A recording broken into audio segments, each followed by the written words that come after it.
Melati kuntum, tumbuh melata, sayang merbadi pohon cemara. Assalamualaikum pembuka kata, salam sembah pembuka bicara. Bismillahirrahmanirrahim. Assalamualaikum warahmatullahi wabarakatuh. Salam sejahtera dan salam nadi ilmu amalan membaca. Bak kata pepatah, tak kenal maka tak cinta. Oleh itu, izinkan saya memperkenalkan diri dan berceritakan serba sedikit tentang latar belakang saya. Nama diberi Muhammad Ryan Rizky B. Yaakob. Saya berusia 12 tahun dan merupakan seorang murid tahun 6 di Sekolah Kebangsaan Batu Berendam 2. Saya dilahirkan pada 16 November 2013 dan merupakan anak tunggal dalam keluarga. Antara jawatan yang disandang saya sekarang ialah saya merupakan pengawal sekolah dan saya juga aktif dalam aktiviti ko-kurikulum dan kurikulum. Bagi pencapaian ko-kurikulum pula, saya telah menyertai pertandingan bercerita bahasa Melayu peringkat daerah, pertandingan Scrabble peringkat negeri Melaka, pertandingan dain cilik peringkat negeri, pertandingan tilawah Al-Quran dan pertandingan mendeklamasi sajak. Alhamdulillah, saya telah mendapat gelaran Johan untuk pertandingan bercerita di peringkat daerah. Jika susah maupun senang, hadirnya membawa senyuman walaupun hati sesak. Buku ini bertajuk Kamu, yang merupakan akronim kepada Kerana Adamu Manis dan Kuah.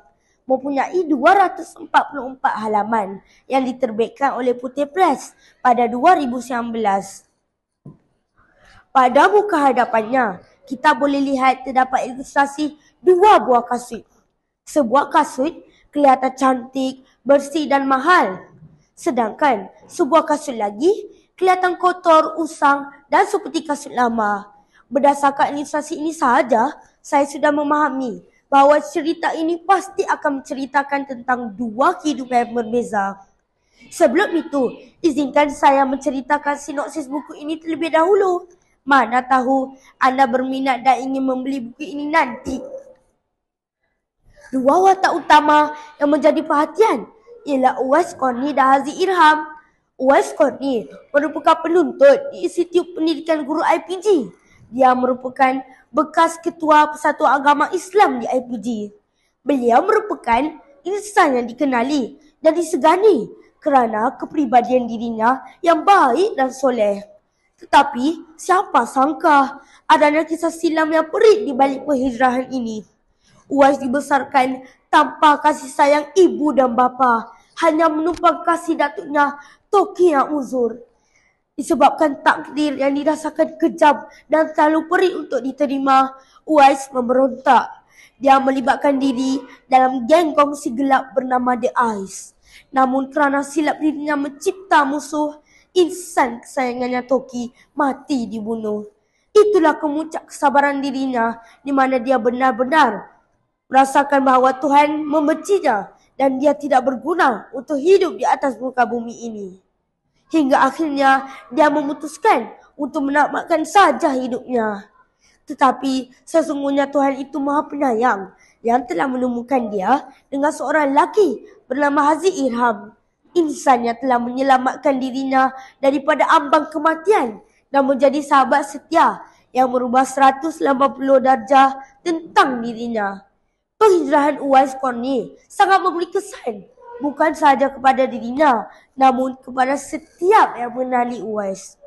Tetapi apabila kita sudah berada di kemuncak kejayaan, pasti akan ada sahaja yang tidak berpuas hati. Uwais cuba menyebarkan dakwah dan tarbiyah kepada sahabat di sekelilingnya, biarpun pelbagai tomahan dan fitnah dilemparkan. Pelbagai lagi kisah menarik diceritakan oleh penulis di dalam buku ini yang akan menyebabkan semua perasaan berbaur ketika membaca kisah mereka.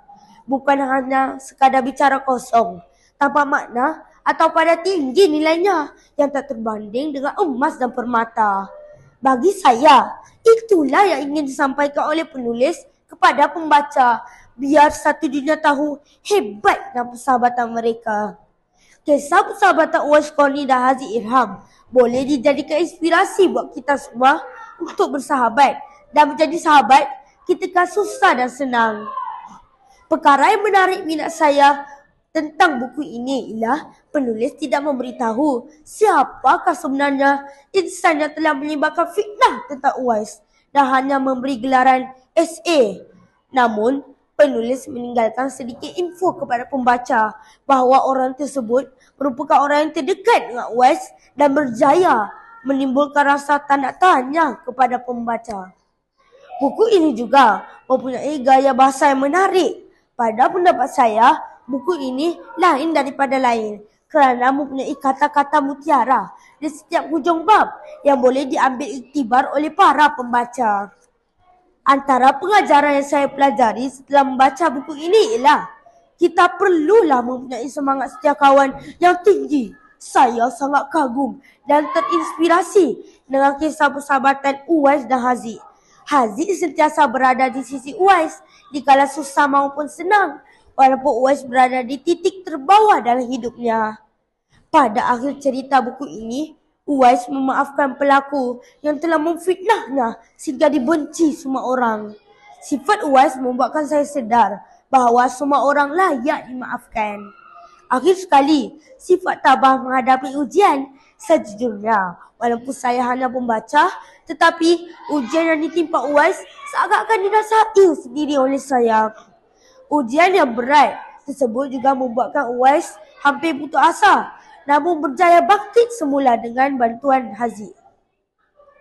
Kesimpulannya, kita tidak boleh mudah jatuh ketika menghadapi sebarang ujian. Sebaliknya, kita perlu mencari bantuan orang sekeliling dengan mendapatkan motivasi dan kata-kata semangat. Saya sangat merekomendasikan buku ini kepada semua orang, tidak mengira umur, kerana buku ini tidak mempunyai unsur yang keterlaluan. Buku ini sesuai kepada para pembaca yang menginginkan buku yang boleh memainkan banyak emosi mereka. Kerana bagi saya, buku ini telah berjaya melakukan sedemikian terhadap saya. Novel ini syarat dengan mesej tarbiyah. Ada yang melalui dialog, ada yang disampaikan monolog. Dan bagi saya, bab 18 cerita ini membuatkan saya meremah bulu roma dan bertakung air mata. Baiklah, itu sahaja daripada saya. Sekian, terima kasih.